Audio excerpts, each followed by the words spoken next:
Hi guys, thanks for tuning in. Good morning to you, if it's morning where you are. If you ride, I'm sure you've experienced in the rain or cooler weather. I was just out riding today and it's 14 degrees out, so a common problem I suffered was my face shield fogging up on me from the condensation inside the helmet. If you ride in all weather, I'm sure this is something you have dealt with.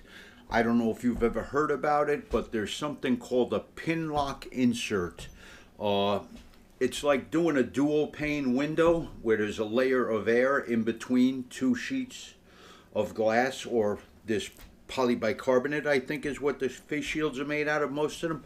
So that barrier of air keeps it stable and the face shield doesn't fog up anymore. They're called pin lock inserts.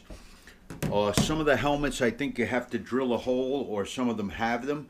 Mine is a WCL helmet, not a very expensive helmet. I just grabbed it real quick. It fit my head well, and it's a modular. I bought this brand. If you ride, you got to get one of these.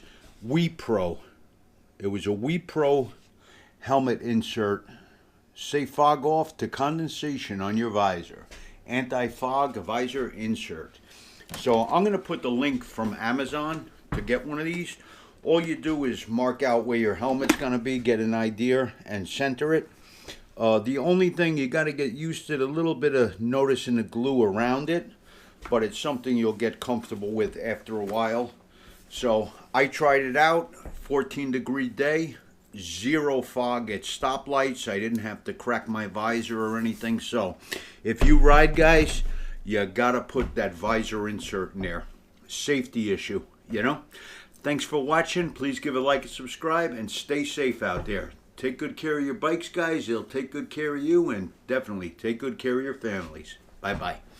GoPro, stop recording.